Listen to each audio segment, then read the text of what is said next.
Hello. You are listening to the Carroll Connection with your host, Jared Carroll.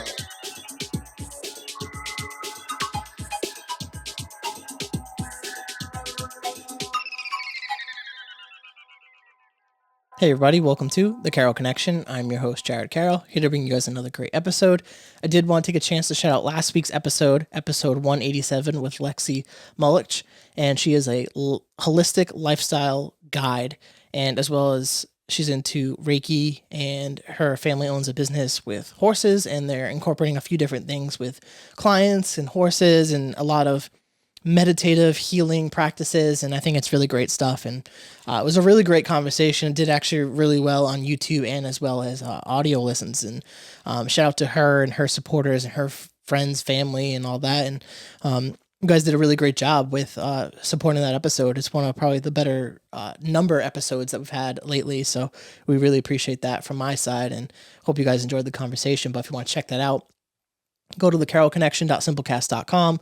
Also available Apple Podcasts, Spotify, and all the major listening platforms. If you'd like to watch your podcast, go on YouTube, search The Carroll Connection or at Jared M. Carroll, and it should pop up. And if you want to be a guest or return as a guest, hit me up on Instagram at Jared M. Carroll or at The Carroll Connection, and we'll set that up. So that brings me to today's episode 188, bringing in my guest, Catherine. Hi, everyone. My name is Catherine Tiley, more formally, I suppose. Thank you for fully introducing yourself. I really do appreciate. No, that's good. I appreciate that, because I'll have that as obviously as the title, but I don't want to butcher your last name and stuff like that. I've kind of steered away from bringing in last names, especially ones that I'm probably going to be bad My at producing. Childhood, everyone said Tiley, so even recently I did like an internship at a school and everyone called me Miss Tiley. But I just like, I kind of like that better. So it's got a ring. Yeah. And I just don't like, I struggle with pronunciations. Even if I'm reading it, I'm still just like, I'm bad at that. And obviously being a host of a podcast can be a struggle, especially when that's the name of the episode. Mm-hmm. But thank you for coming on the podcast today. I just want to start off with a little bit of who you are and what you're doing currently, just something short and quick. Okay. I'm a person. Right now I'm currently going to school for my master's in science education, but other than that, I'm also really into art. I have my Instagram is Cool Cat Crafts. I've done a few flea markets and like art exhibitions, and I just like really like creating things with my hands, and it's like a really nice, I guess, outlet.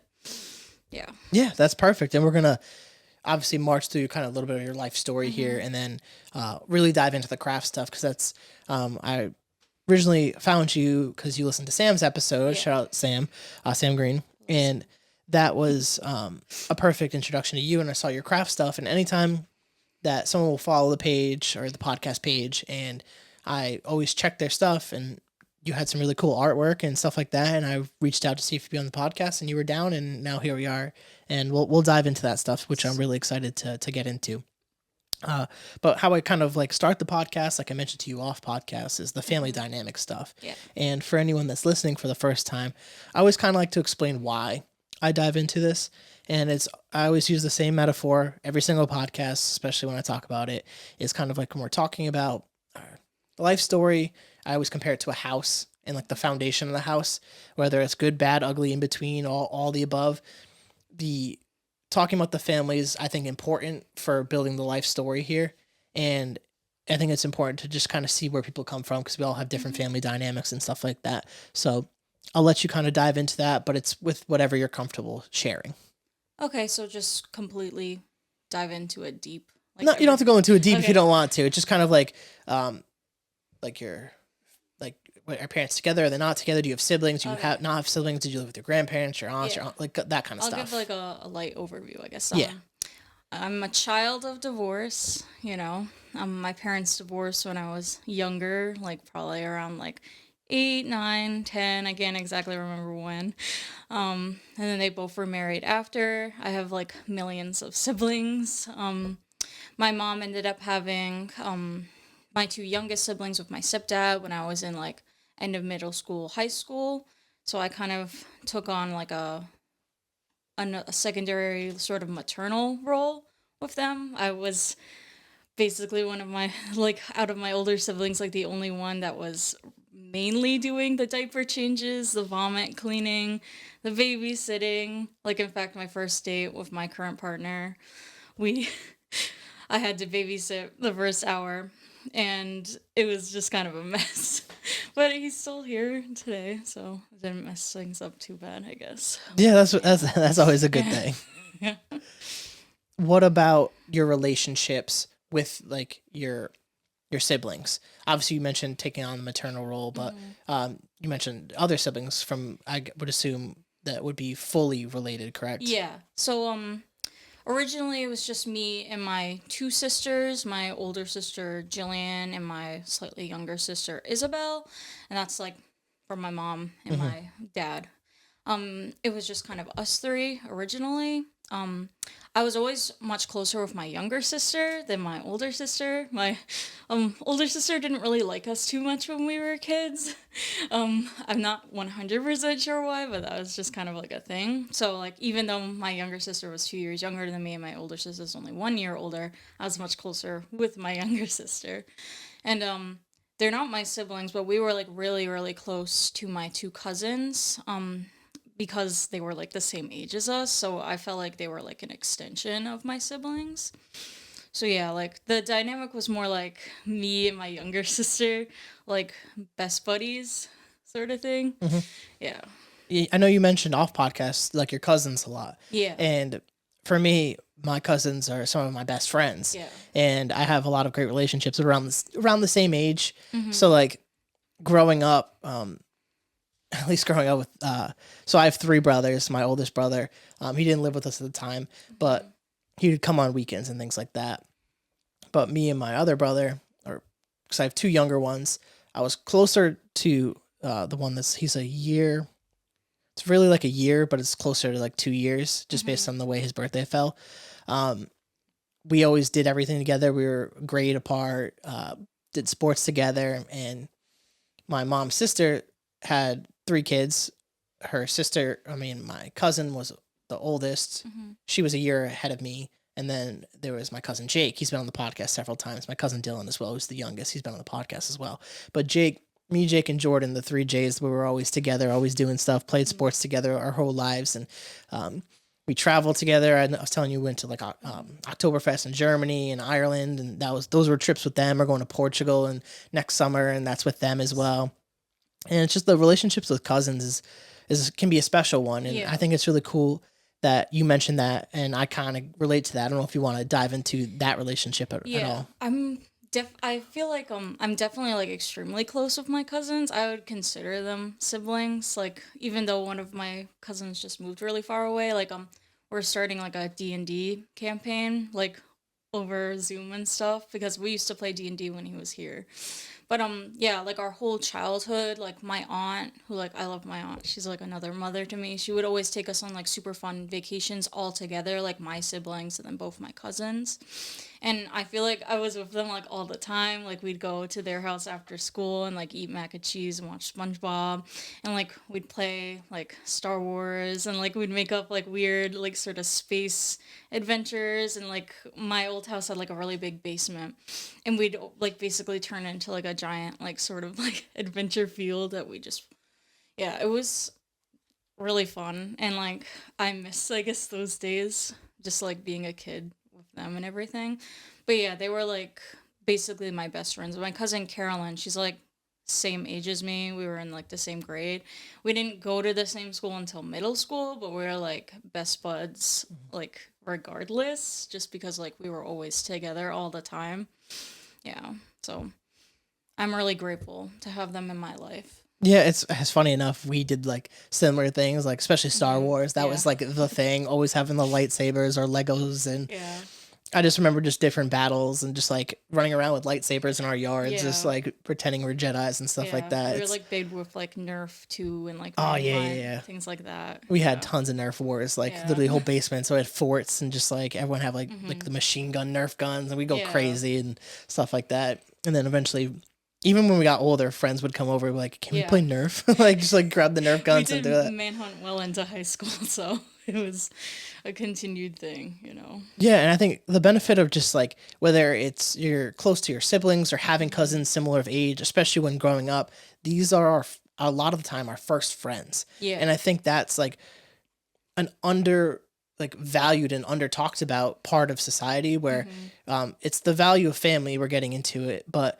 that aspect of having the siblings and your cousins to kind of grow with and explore with and share ideas with, and this is where a lot of the creativity can be formed and stuff like that, and to have that space, especially with family, where it can be sometimes safer. Obviously not everyone's family can relate to that aspect, Yeah. and their relationships with the cousins or siblings is a positive one, but when it is, I think it breeds a lot of great things. And just hearing what the stuff that you're talking about and thinking about my own personal life and the relationships I have with them, I'm super grateful that I had that growing up. And Yeah. I don't think enough people get to experience that. And it's not great or bad. Like, it's just kind of the way the cards fall for certain families, and if they have Yeah. certain relationships or certain children. But it's one of those things that is really cool to have, and I think it's a cool thing that you mentioned, and I really picked up on that as you were talking. It's just that relationship. Yeah.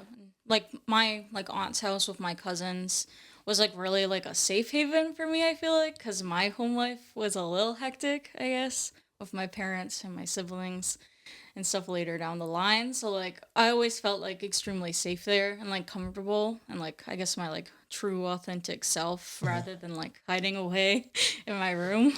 Yeah, that makes Yeah. tons of sense So, to have yeah. that. I literally spent so many days at my cousin's house. Like, they just Yeah. had the house. Like, Yeah. eventually later in life they got a little bit bigger house, and that was where all our friends would go to. They had like a pool and big basement and just Yeah.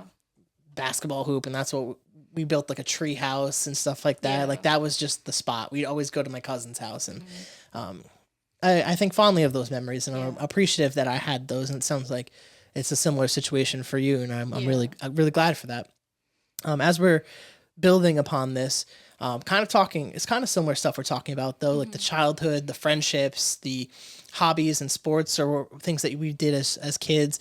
It seems like maybe for you that a lot of those relationships were with your cousins and stuff like that. Is that the case, or is there other things that you started to do and in order to kind of make friends throughout your childhood? I mean, when I was in elementary school, I didn't have like a crazy amount of friends, I guess. I had like a best friend all throughout like elementary school and then into middle school and like part of high school. I ended up moving away and then like shutting down. So like, but her name was Stephanie Rocca and she was like my best friend. Like if I had birthday parties, she would be like the only person I would invite to come because I was like, I don't need anyone else. Like, and she ended up like forming like the friend group with my cousin once we were all in middle school and like yeah, a few other friends too, but like yeah, she was like my ride or die, I guess, during that time. And I had like a few other friends during elementary school, but I wasn't like as close with them. But basically it was either like I was hanging out with her, I was hanging out with my sister Isabel, or like, and once my parents remarried, I have a stepsister Madison and another stepsister Hunter, and us four would hang out a lot together. And then it's either that group or my cousins, or like sometimes all together. Yeah, so a lot of Yeah. it too definitely seems like it's family oriented in terms of Yeah. like cousins or some of the siblings or step siblings or half siblings. It seems like Yeah. that was kind of the relationship that you had growing up with your making friends during childhood and stuff like that. And Yeah. it seems like it was moderately positive. It seems like Yeah. based on that stuff. I Just didn't really felt like I had to hide yeah, them, yeah. versus like trying to make friends in school. Like you always worry about what people are gonna think of you and things like that. And then there's like silly little dramas. Like we were like really into caterpillars for some reason. And if someone killed one day, it was like, oh, come on. Like I don't know, but it was like, yeah, easier to hang out with family. I actually 100% agree Yeah. with that, because a lot of I never really had like specific friend groups growing up. Yeah. I kind of bounced around friend groups. I would always have like specific people I was really close with. I was friends with a lot of people. I think that's helped me in this podcast to talk to a lot of different people, as I never felt like I belonged to like a group of people.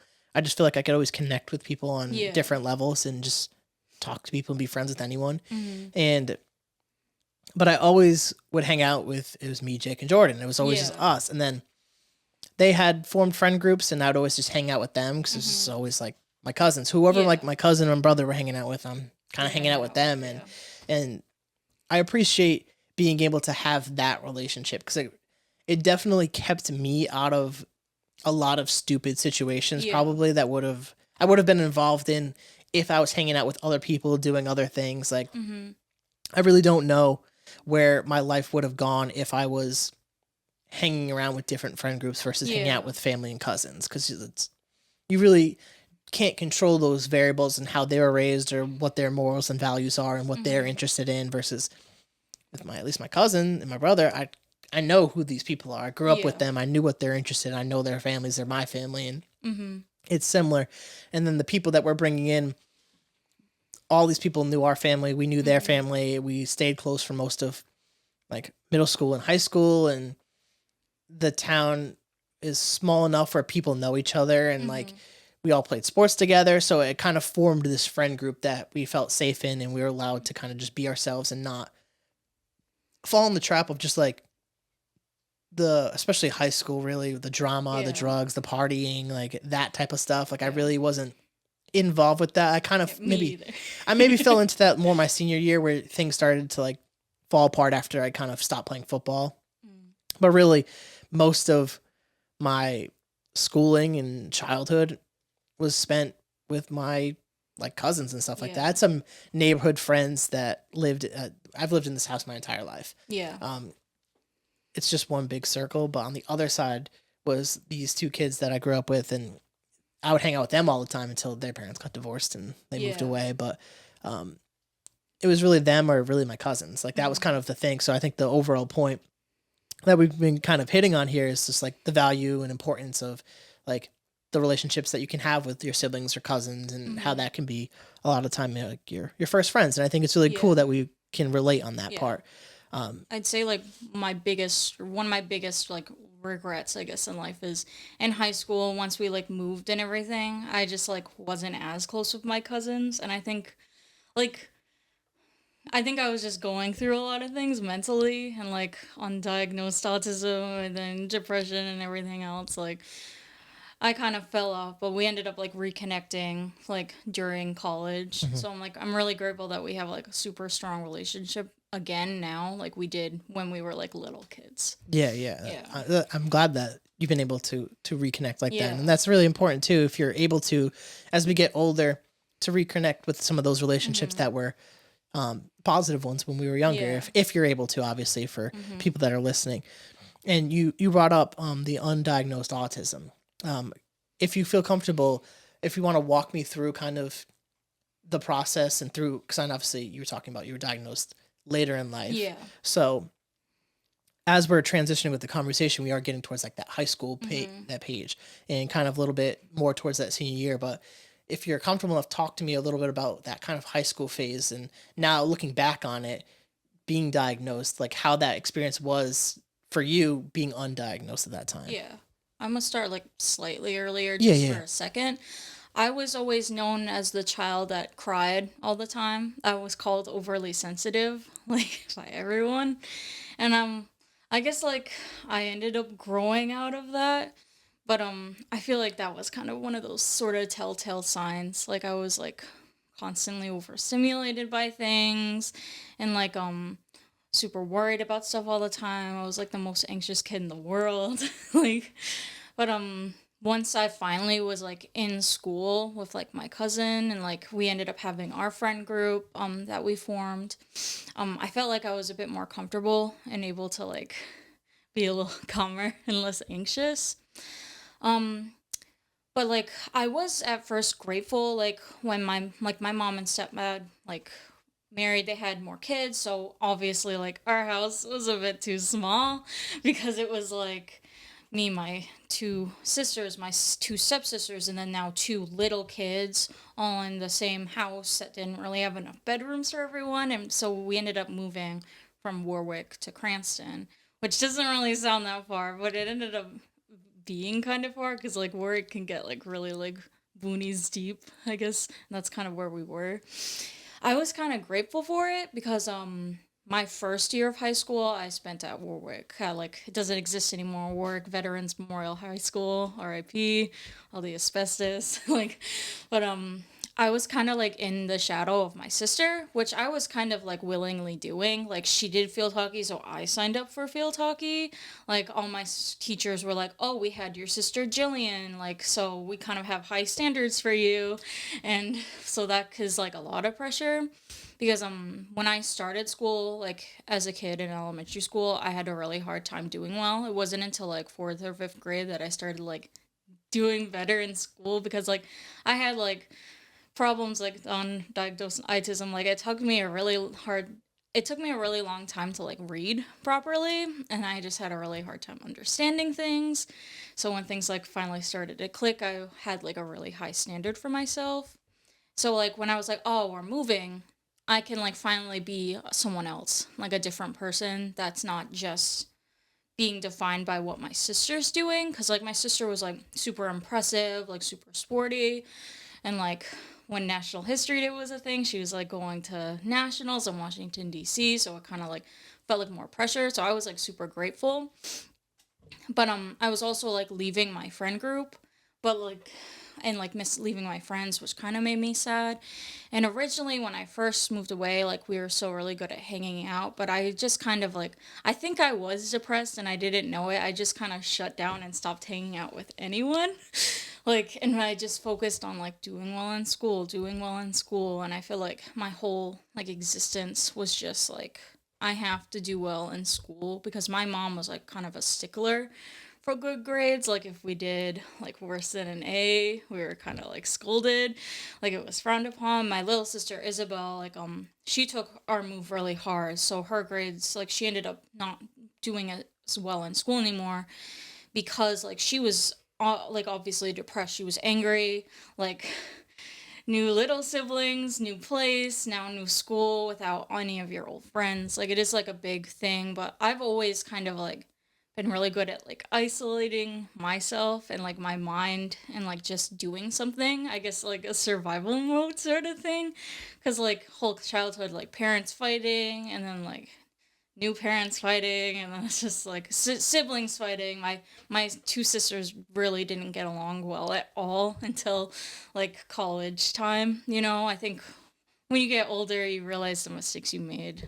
But yeah, like it took me a while to make friends, and I ended up having like a few friends that I was pretty close with. Like, just like when I had my one best friend, I had like maybe like a few people. And it wasn't until like my senior year, like I ended up hanging out more with Sam Green and Beta Martin, like um Gianna, who was like another girl we hung out with. And I had like another friend, Sarah Alarm, who I was really close with, and a girl named Alicia Sameth. And I ended up meeting my partner in junior year. So it wasn't until like the junior senior year that I was like, yes, I guess I'll start making friends. Like, I'm finally like at that point where maybe I should be happy again, I guess, sort of thing. But yeah, and then once I started being like, "Oh, I guess I can have friends again," I was like, let me actually start talking to my cousin in my old friend group again, because I totally forgot that friends were a thing.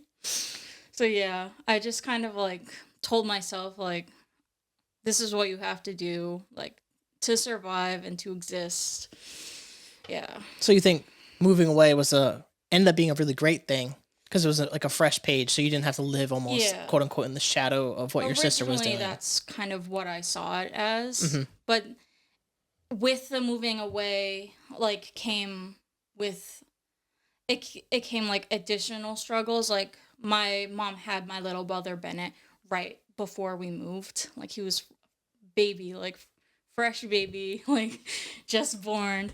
And like I said, like I was one of the only people doing all of the baby care. Like, all the diaper changing, the babysitting, all the vomiting. Like, one time my sister threw up on my dog, and it was just like a dramatic thing. My other sisters didn't really want to deal with it, because it's like a lot, like having to take on that like maternal role. But I kind of felt an obligation, because like I knew my mom was like struggling to handle everything, like it's a lot having like kids 1 year apart from each other, like at the same time. Like, so like I feel like that was like another reason why I kind of like stopped talking to people and stuff started to get harder, was because like in all my free time, if I wasn't doing homework, I was watching my little siblings.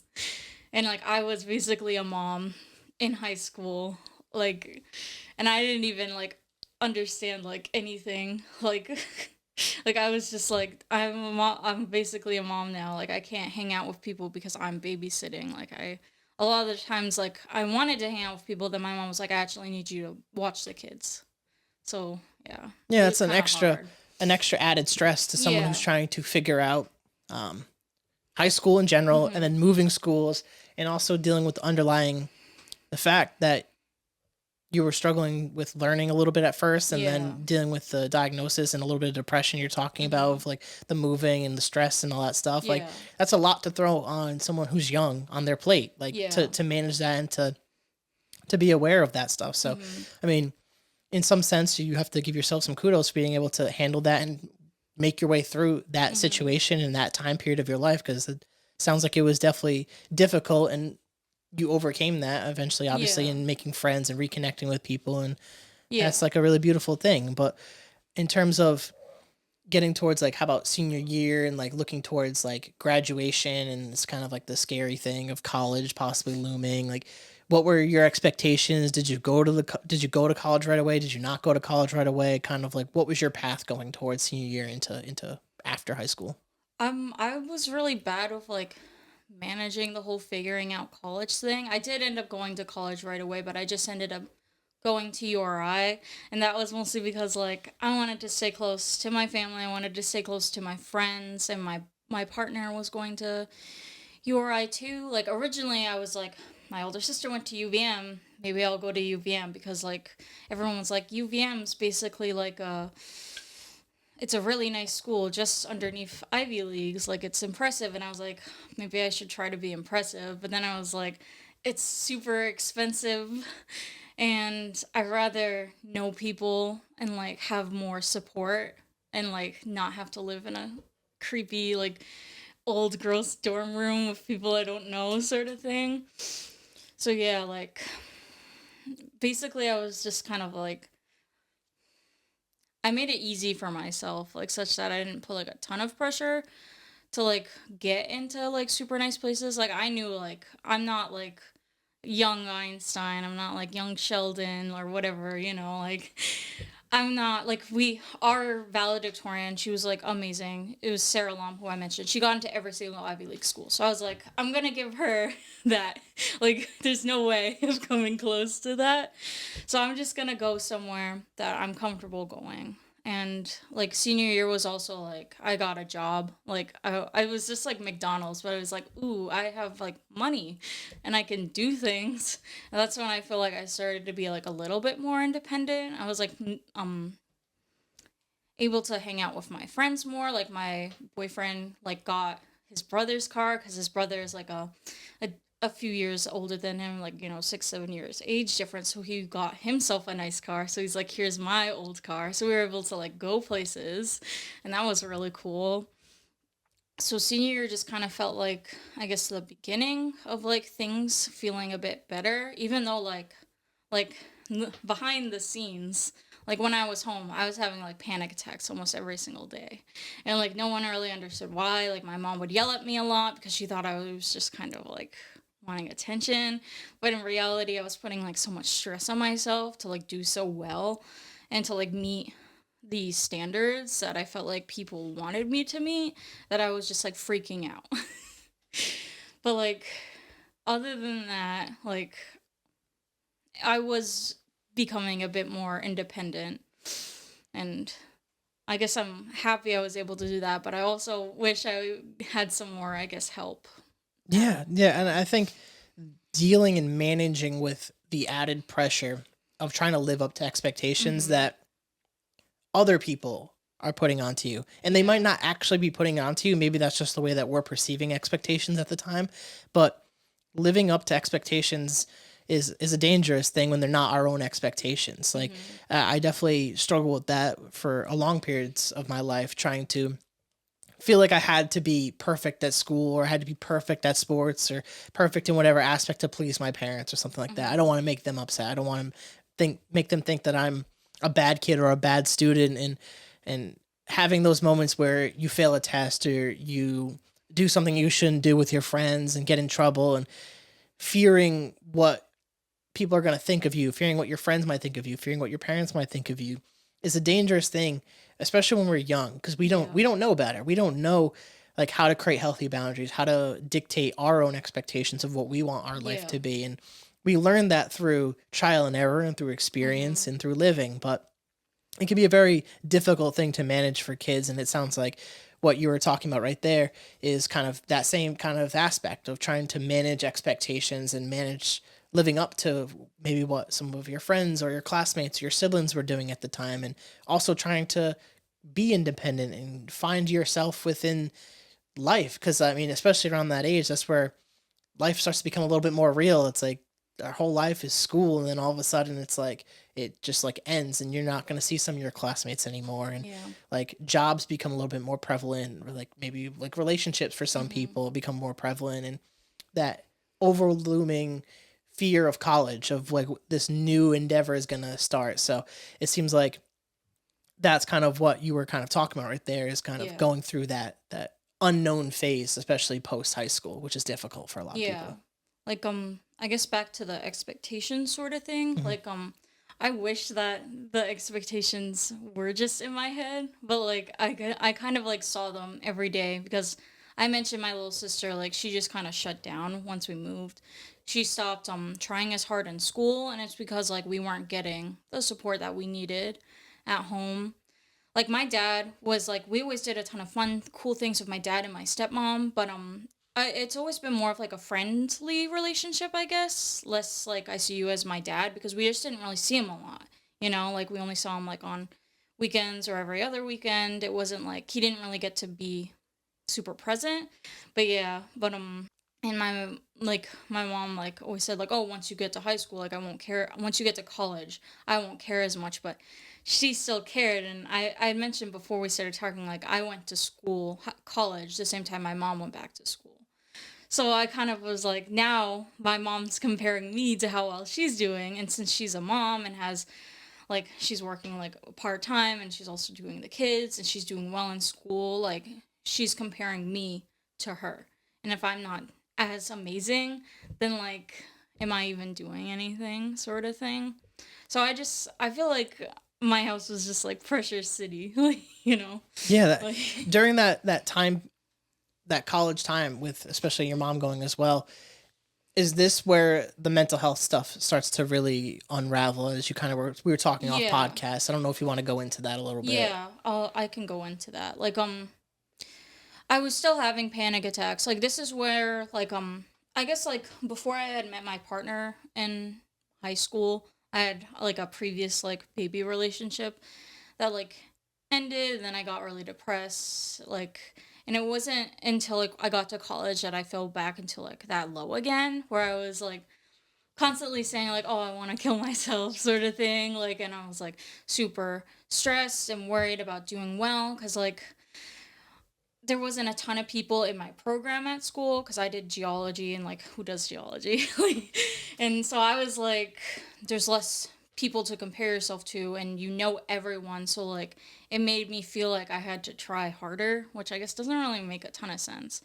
And I also like made the mistake of getting close to a professor that ended up being very like emotionally abusive, like, and he had very great expectations, because like he had passed like amazing grad students. He himself like wrote a textbook. He was like well known for being this amazing paleontologist and just being so outstanding, that I was like, well, now here's another figure that I have to prove myself to.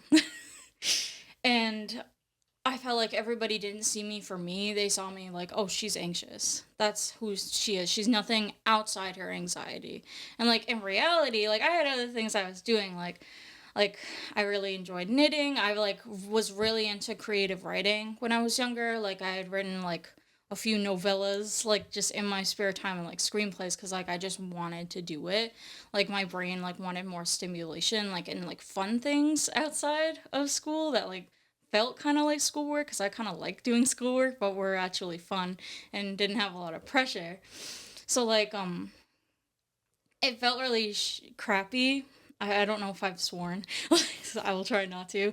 It felt really crappy, like, only being seen for, like, your mental illness when you don't, like, think you have a mental illness, because you're, like, in denial, and, like, everyone in your family is, like, kind of looking down on mental illness, because my dad has bipolar disorder, and my younger sister ended up being diagnosed with bipolar disorder. My uncle has schizophrenia, and my dad, like, my dad's brother, bipolar, like, yeah. So, like, a lot of it was just, like, really looked down upon. Like, after my parents got divorced, like, so much negative energy was put towards my dad for him being mentally ill, when, like, that's not his fault, that. So it just kind of seems like, if I'm mentally ill, there's, like, something super wrong with me, and, like, everyone's gonna hate me, sort of thing. So, like, when I ended up having, like, a fallout with the professor who I was really close to, because, like, I wanted to be his graduate student, because I was like, he is the path to me being successful, because I was, like, putting all my sheep into, like, one basket. I don't know if that's the saying. He, like, but I didn't really notice he was abusive. Like, he'd constantly, like, scream at me, and, like, sometimes he'd call me on the phone, like, yelling at me. He'd make, like, more, like, sexual comments, and, like, it ended up being, like, we were on a school field trip, and he ended up, like, grabbing me and then yelling at me straight for, like, 30 minutes. And I was just like, okay, I need to do the thing I did when I switched schools and just pivot. So I just kind of shut down, I guess. I don't know if I'm, like, sharing too much information. I kind of feel like I might be. But, like, that was kind of like a pivot, like, a sort of, like, a point in my life where I was like, there is something wrong with me. Not like, oh, and it's not my fault, sort of thing. It was sort of like, I'm a terrible person, sort of thing, because that's what I was told. Yeah, and I don't, and you can swear. It's totally fine if you do swear. I'm sorry. It's explicit, and I swear like crazy.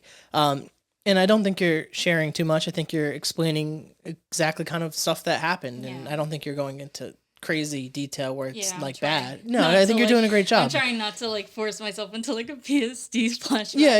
You don't have to go into too much detail. I think you're painting enough of the picture where people can see a lot of the stuff that has transpired in your life before, and then through this period of your life where people who don't know mental health don't know how to react to it. Yeah. And they don't know how to deal with it or handle it or be empathetic towards it when you don't know the basics of the signs or the trigger warnings that someone might feel. And a lot of stigmas are placed upon that. And that's the unfortunate part about society, is that people are all rah-rah about mental health, but when it comes to the real stuff, when you get to the bipolar, you get to the schizophrenia and all these other aspects where it gets really dark and scary, people are like, I don't want to touch that with a 10-foot pole. Yeah. And that's not healthy, because we need more empathy for these people, because they're not able to regulate certain emotions. They don't have the certain awareness to deal with certain factors of how their brain works and what they perceive and what they don't perceive. And I've seen it in my own life, and as someone that tries to be understanding, I try to, as best I can, put myself in those shoes and what I might experience and what I might feel as someone who's experiencing that. It's scary to imagine what some of the thoughts that they could be having about themselves or what they're feeling, and how to express that and not feel like they're weird or wrong for what they're feeling. And we as people in society should care about that and listen to those people and be there for them. Instead, we're like, no, that person's weird, that person's creepy, that person's scary, that person's anxious. Like, those are not good terms to label people when they need support and they need people to rally behind them. So in that situation, I appreciate that you're willing to share something like that, because I think people do need to understand the value of trying to be there for someone that is going through something, and to understand it's not one thing that makes someone break. It's several things that could lead up to an incident where their mental health finally cracks. Yeah. It's like death by 1,000 paper cuts. Like, it's never just one thing. Sometimes it can be just one thing, for sure. But it's usually lifelong traumas of things that are happening to them, stressful situations that they're put in, that it's not their fault that they're put in. And not enough people understand that. And I think kind of the picture that you've been painting throughout your life story here is explaining what you've gone through to where you are. And I want to make sure that we have enough time to obviously get to like the stuff that you're really passionate about. And but I think it's important to talk about this stuff though, because all these things helped guide you to where you are currently. And I think that it's super valuable that you've been able to share this stuff and really articulate yourself in the stuff that you're feeling through these things. And I think that's been fantastic that you've been able to do that. Before we get to the art stuff, and as we're kind of transitioning, I do want to talk about the diagnosis of being autistic or neurodivergent, and kind of explaining to people what that was like and what that is. Yeah, so it wasn't until like after college and after all that depressing stuff had happened that I was like, there isn't something bad of me morally. There's something like, I'm just like, my brain, there's something wrong with my brain. Like, so I should probably like look into this. So after college, like I did have a period where I was like really depressed because like I had graduated during COVID. So it was kind of, everyone was kind of depressed during COVID, but I was also like, I decided to stay home for like a few extra months because like my mom was just starting her job and the kids weren't going to school. So I was like kind of like staying at home with them. And I was like, since I'm home and I'm not currently working, now's the time to schedule every doctor's appointment that I haven't gone to since high school.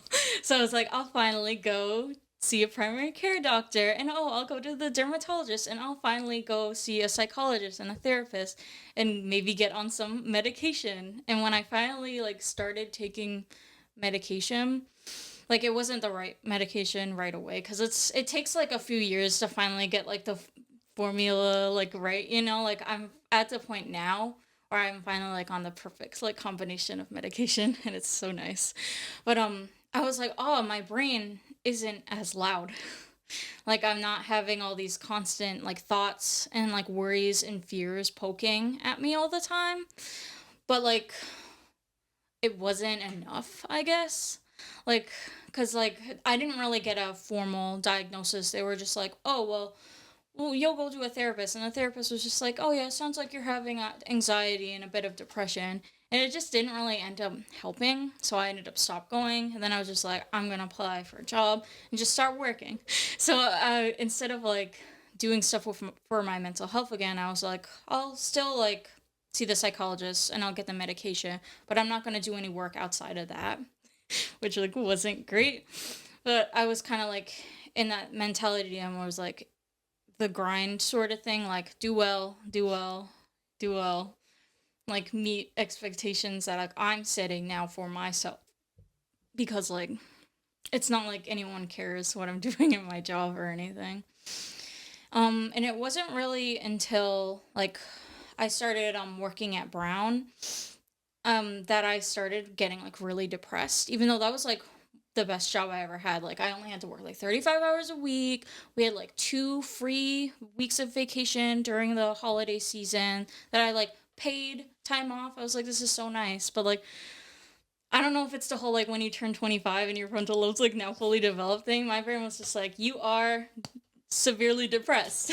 Like, but I was doing all the things I finally wanted to do. Like I dyed my hair purple because I never dyed my hair a fun color. Like I got like every tattoo that I have, and I was just like doing all these things that I was like to make myself happy. And we were like going on fun trips. Like we like did a fun trip to Portland, and we always do like fun little random things to like we go up to Acadia, Maine. Like I really love Acadia. But I was like, why isn't this enough? And it was kind of like after it was like in the summer in like 2023, we had just gone on like a trip up to Maine for my partner's birthday. And when I came back, I was like, I don't want to be alive anymore. And that was like the first time I've ever like tried self-harm, I guess. Like and I ended up going to do like an inpatient program, and I was like, okay, now is the time to actually get serious about my mental health, and like let's make an appointment to maybe go get my autism diagnosed, because I always felt like like I've been told my whole life, like there's something wrong with you, there's something wrong with you. Like I had struggled in school initially, and then I was like hyper focused on doing really good, and I always like had these panic attacks. But I was like, what if they're not panic attacks? What if they're meltdowns because I'm autistic?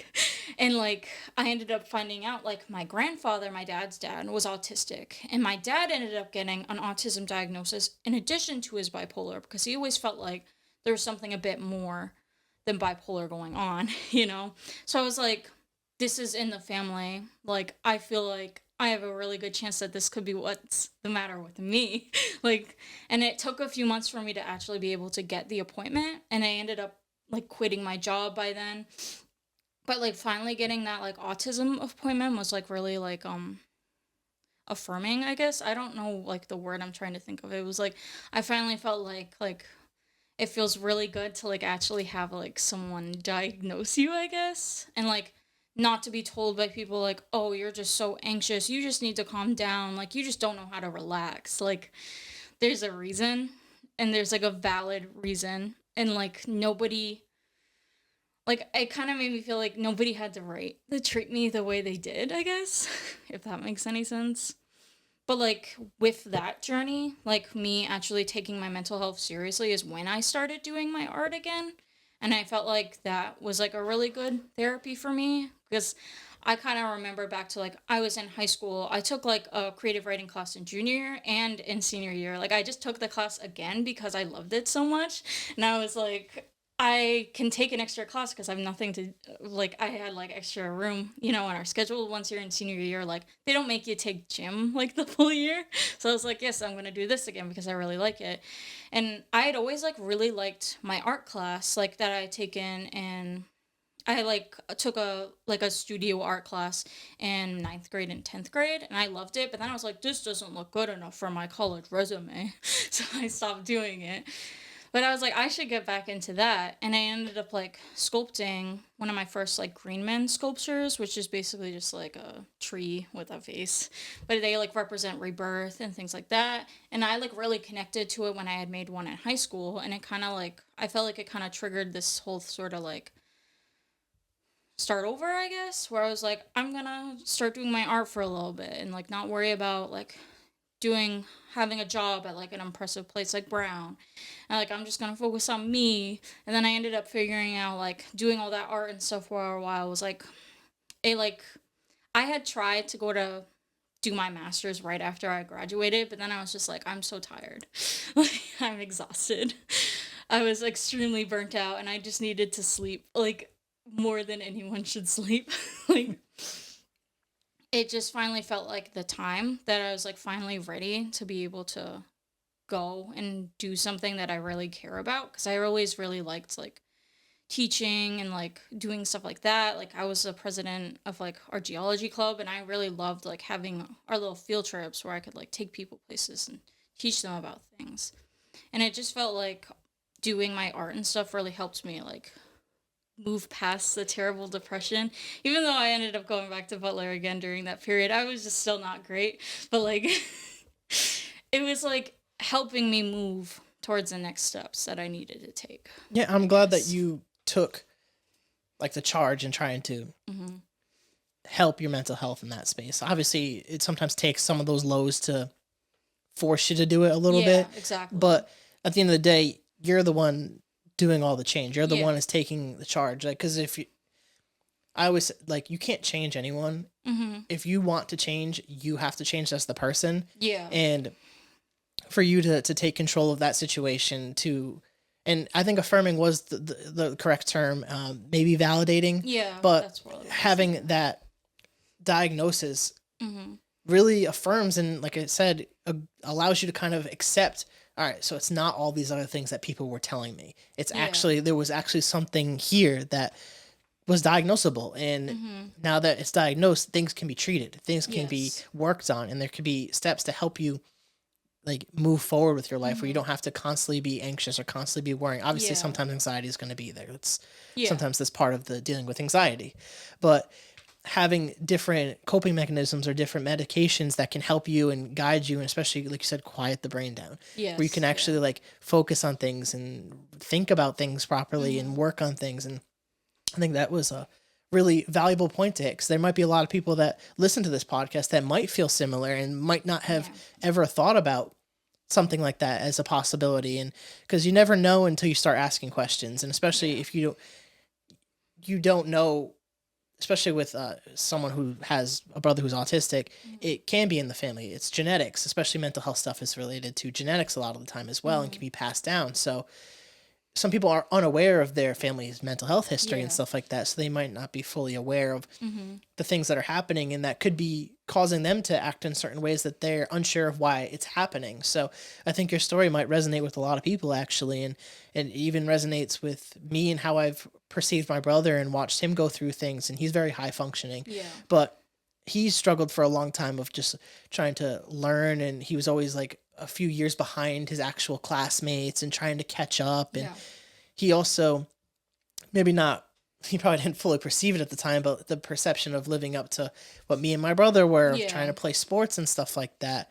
And he tried karate and stuff like that until he kind of just did his own thing. And like, we celebrated him for that, because he was being himself. Like, he didn't have to be like us. And I think that's a beautiful thing that you've kind of been hitting on through this podcast, is that you've entered the space of just being you. Yeah. You're not trying to be anyone else. And I think that's a beautiful thing. And you were talking about your art, and that was obviously one of the first things that I saw on your page when we started connecting.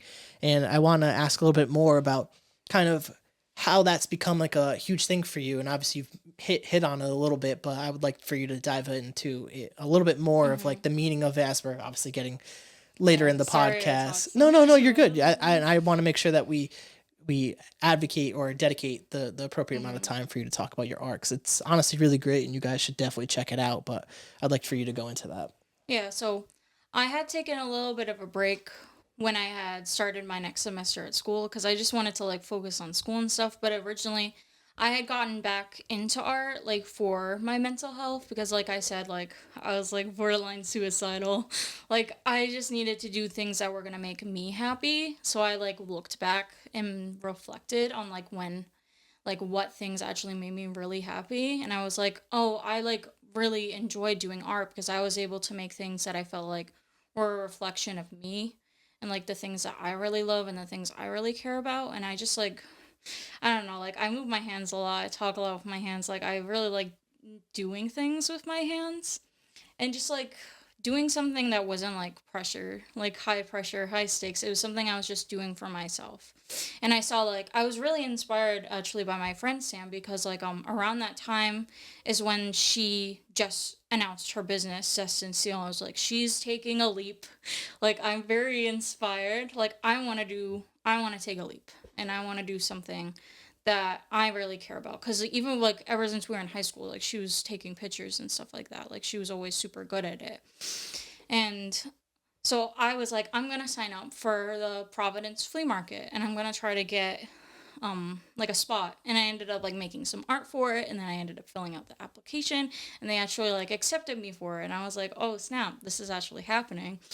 And I did my first market and I had so much fun. Like it was really like I like had so much fun like planning out my cute little booth. I ended up getting like a vintage gumball machine that I filled with like crystals and I let people like take crystals if they purchase something just as like a little free sort of goodie bag. And I like put a lot of thought into everything. I was excited to like, oh, I was like my Venmo, I'll change it to my business name. Like I go by like Cool Cat Crafts because like I don't know, I just like cool cat, like, you know, jazz cats. Like there was like a phrase going on kind of like back when COVID like first started with the Tiger King and everything, like the cool cats and kittens. Like he always said that all the time. So it was kind of like a playback to that. But it was just always like a childhood nickname sort of thing. And I was like, this will be my name and I'm gonna create myself a cute little sign. And I got business cards made and I ended up starting to do more flea markets and I was like, I'm gonna experiment outside of Providence Flea, and I ended up doing a few fleas that were like a bit more south, and I tried like yeah, like I said, other flea markets, and I ended up deciding like which flea markets I liked being at because some of the clientele was like not my sort of clientele. It was like older people who didn't really like the more alternative weird stuff I was making because like my art can be a little weird. Like I started by like making like miniature portraits of slugs like dressed in things like little sweater vests. There's like sweaters, and like I made a Gandalf slug that I really liked, and I ended up just doing some extra characters. Like I made a Shrek one and a Kermit one, and like I just was having like fun. I was making things I wanted to make, and I ended up getting into like moss art because I saw like this really cool picture on Pinterest because like I love Pinterest, and someone had like this giant like thing of like just moss like hanging in the walls of their house, and I was like, that's so cool that they brought like the nature inside. And when I was like a kid and in high school and everything and like into college, my dad and my stepmom and me would always like go on hikes together, and it kind of reminded me of that, and like also like going camping with my cousins and things like that, just like the sort of nature good times. I ended up doing more like moss art, and I just thought it was like really cool, and like it was like an interesting like media to work with, and it just like kind of felt good to like be trying new things. Like I ended up like, oh, like finding someone who like ethically sourced animal bones, and I was like, I'll incorporate that into the moss art. And then I was like, oh, I should like break geodes and add that to my art.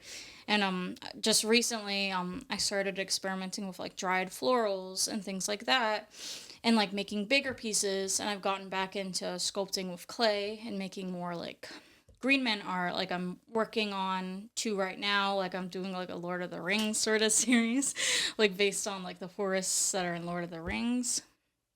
So yeah, like I felt like it was really healing to me, and like that's why I was like, I'm done with school for this semester. I don't really have anything going on this summer. And I was really, when I was doing my art before, I was like really happy. And it wasn't until like I had stopped that I started to get depressed again. And I was like, instead of being depressed, let's do art again.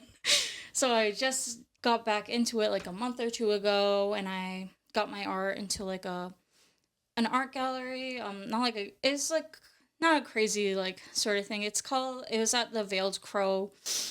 They just showcase local artists. It's not like, the Museum of Fine Art, but it is like really nice, and I really like their stuff. Like I've seen artists there at the flea markets before, and I was like, I really like these artists. I feel like I really fit in here. This place is super cool. It's like a witchy store, and I love witchy stuff. Like I have a witchy tattoo, and I have bats on my leg, and it just felt like a really good fit.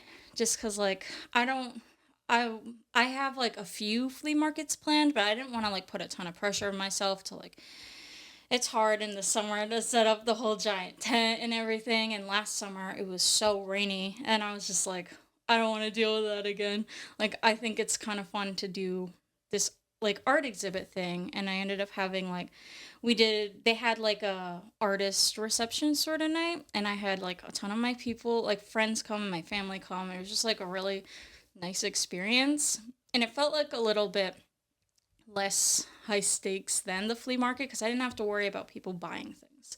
It kind of felt more like I'm making things for me, and I'm letting my brain be creative and like create things that are different than what I used to create. Like and I started actually like planning pieces instead of just creating things, cuz like I don't know if you get it, like sometimes you just make things like to make them. Like, you're like, I have a flea market coming up. I need to make more stuff, But now I'm like exploring like cool things. Like I started thinking of like ideas like that had to do with like my geology background, and I was like, oh, it'd be cool if I started to like replicate like faults and things like geological sort of like landscapes, like the different layers in the rock, but like through my moss and stuff like that, like kind of like, because I've always kind of liked to like tell a story with my art, and it kind of felt like this is kind of connecting to my background, but it's also like connecting back to my past, and like kind of is like it's kind of like a way to educate people too, because like if they'd ask about my art, I'd be able to like explain to them the inspiration and everything. So I'm just like, I'm at a point right now where like I'm not as successful as I was originally with my art, but like I'm getting back into it, and I'm like really proud of myself for what I am creating. Yeah, and I think you should be really proud with the stuff you're creating because it's unique, it's different, and it's you. And I think that's what was one of the things that I really resonated when I saw your page was like, this is different than the type of stuff that I've had people come on and talk about. Like, and that's the stuff I look for when I try to interview people, is people who just do different things. And I think it's important for everyone to share their story. And I think before we start wrapping up, one of the things that you hit on, and kind of two things I think were really key right there, is the fact that you saw Sam doing something and that inspired you. Yeah. And I think that's part of the reason I do this, is to highlight all the different cool things that people do in hopes that it inspires someone else to do something cool. And it's like the butterfly effect. It's just like you let that out there and you never know what it could be. And then the second thing was, instead of being depressed, let's do art again. Yeah. Like, it's almost like, it could be a cool slogan for anyone, is whatever you like to do, instead of being depressed, try doing that again. And it might not work, but it might help. And I think that's an important thing for a lot of people, is just trying to get back on the horse of whatever you like doing. And obviously when you're in those states, it can be really hard to get yourself out of those states. And I'm not going to minimize that feeling. But when you're in those states, if you're able to try to start doing things that you like again when you can, and that might help. You never know where doing those things day by day, those baby steps can take you. And obviously you're in a place where you're really happy with the art that you're doing, and it's really healing. And I think that's really great. And I'm happy that you've been able to come on this podcast and dive into a little bit of your life story with me, and then share. And I think it paints a great picture of how you got back to the art.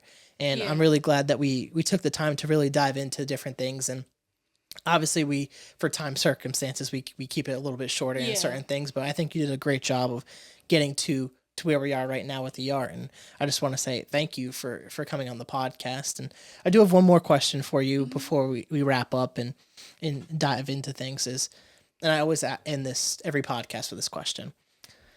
What would your advice be for someone who wants to pursue their passion?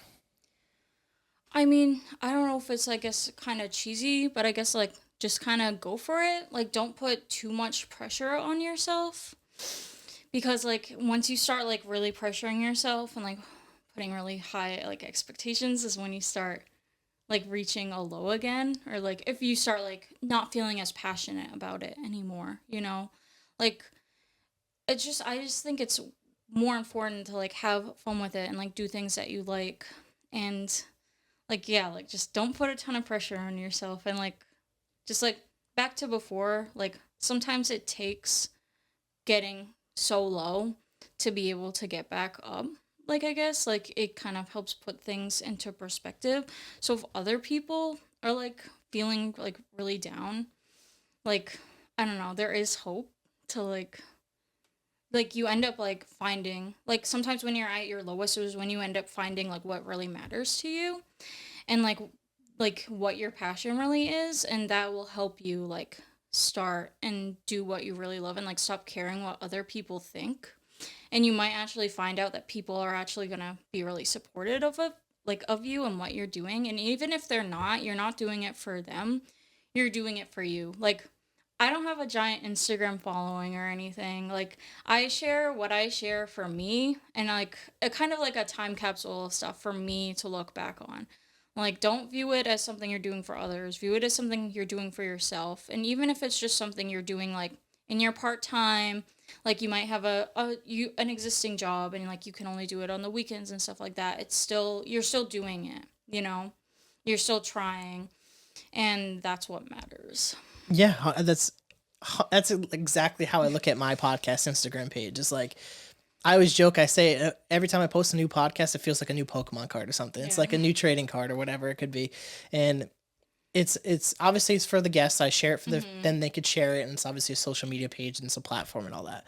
But it's for me, I get to look at it every day. I look at it. I always just go to it and just scroll and just see all the different things. And obviously I have a certain aesthetic. So, like, I like having it that way, and the way it colors and all that stuff. I just like that. Same. And so, and I just have it that way, and just to see it, and it inspires me to keep doing it, and to see all the different people that I've talked to and all the different episodes. And it really hits home with kind of what you were saying there.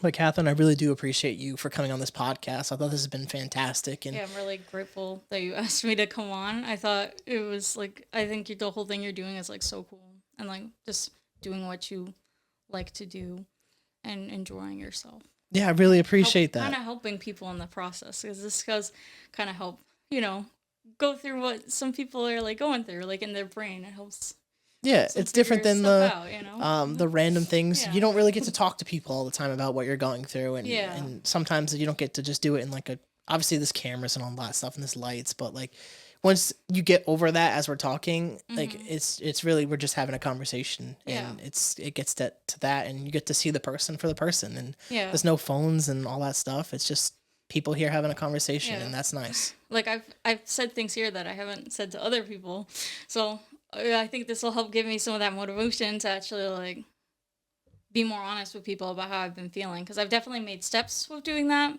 but there is still some of that. I'm a little afraid. Yeah, and I But think this is definitely like a really nice stepping stone. yeah, and I hope that people can get stuff from this conversation. And I think what we talked about here was really important things. And it's, again, thank you for being willing to share that, because Yeah. I don't have a platform without people like yourself being willing to share. So thank you. Yeah, For thank you. So you guys, much. if you guys like the Yes. podcast, please rate, review, subscribe, share with your friends, share with your family, share with your grandma. Check it out, thecarrollconnection.simplecast.com. Also available Apple Podcasts, Spotify, and all the major listening platforms. If you'd like to watch your podcast, go on YouTube, search The Carroll Connection or at Jared M. Carroll, and it should pop up for you. And if you want to be a guest or return as a guest, hit me up on Instagram at Jared M. Carroll or at The Carroll Connection, and we'll set that up. So, till next time, guys, peace.